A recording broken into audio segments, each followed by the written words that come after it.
जैसलमेर कांग्रेस के जाने माने नेता और पूर्व नगर परिषद के सभापति, जिनको ईमानदार जानकर जैसलमेर की जनता ने पलक पहाड़ों पर बिठाया था, मगर उसी सभापति ने अपने कार्यकाल में नगर परिषद की बेशकीमती जमीन अपने ही चहेते लोगों को कौड़ियों के भाव लौटा दी। किसी ने सच ही कहा कि जब बाढ़ ही खेत को खाए तो क्या करे। जी हाँ, हम बात कर रहे हैं उस सभापति की जिसने अपने कार्यकाल में हनुमान चौराहे की भूमि को ही खाता भूमि बताकर एक ऐसे व्यक्ति को आवंटित कर दी जिसकी कोई जमीन इस चौराहे के आसपास भी नहीं थी, मगर फिर भी अपने मित्र को चौराहे की बेशकीमती जमीन खाता भूमि के रूप में दे दी। सूत्रों से यह भी ज्ञात हुआ है कि इस खाता भूमि में इन पूर्व सभापति का भी बेनामी हिस्सा है। यह वही जमीन है जिस पर एक भूमाफिया के अतिक्रमण को हटाने के लिए पूर्व जिला कलेक्टर अमरीश कुमार को सुबह के 5 बजे कार्रवाई करनी पड़ी थी, जिसके बाद से यह चौराहा पूरी तरह से खुला हुआ और आज के स्वरूप में आया। मगर पूर्व सभापति की मेहरबानी से यह चौराहा आने वाले समय में इस स्वरूप में नहीं रहेगा।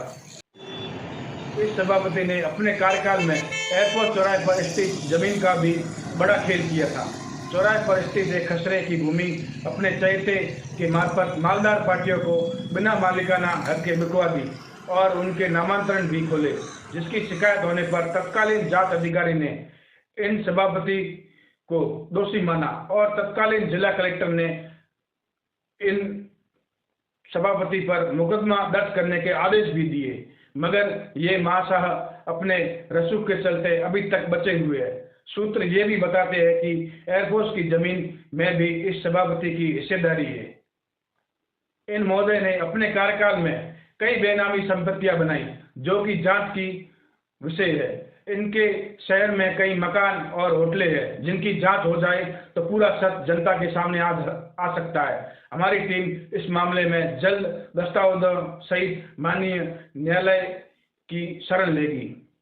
इस संबंध में जब हमने कांग्रेस जिला अध्यक्ष उमेश सिंह तंवर से बात की और पूछा कि इस भ्रष्ट नेता के संबंध में आपकी पार्टी का क्या सोचना है, तो जिला अध्यक्ष तंवर ने जो कहा वो आपको उन्हीं की जुबानी सुनाते हैं।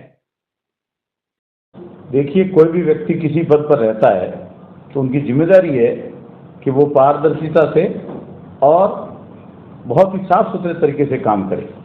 लेकिन कोई भी व्यक्तिगत पद का दुरुपयोग करके वहाँ गलत काम करते हैं तो संबंधित विभाग के अधिकारी और जिला कलेक्टर का पूरा अधिकार है कि उनके बारे में संज्ञान ले। और अगर जिला कलेक्टर महोदय ने संज्ञान लिया था तत्कालीन, तो उन्होंने आदेश जारी किया था FIR का। FIR क्यों दर्ज नहीं हुई, इसके बारे में तो शायद पुलिस अधीक्षक या संबंधित विभाग के अधिकारी ज़्यादा बता सकते हैं। आपने आज मेरी जानकारी की बात लाई है, मुझे इस बात की जानकारी नहीं है, फिर भी इस बारे में पता करेंगे ऐसा क्यों हुआ, क्या हुआ था और क्यों नहीं हुआ। इस बारे में वो मैंने आपको कहा कि आपने अभी जो बात कही है मेरे संज्ञान में नहीं है। आज आपने संज्ञान में दी है तो पता करवाएंगे, और किसके द्वारा दबाई जा रही है ऐसा मुझे मेरे नोटिस में नहीं है।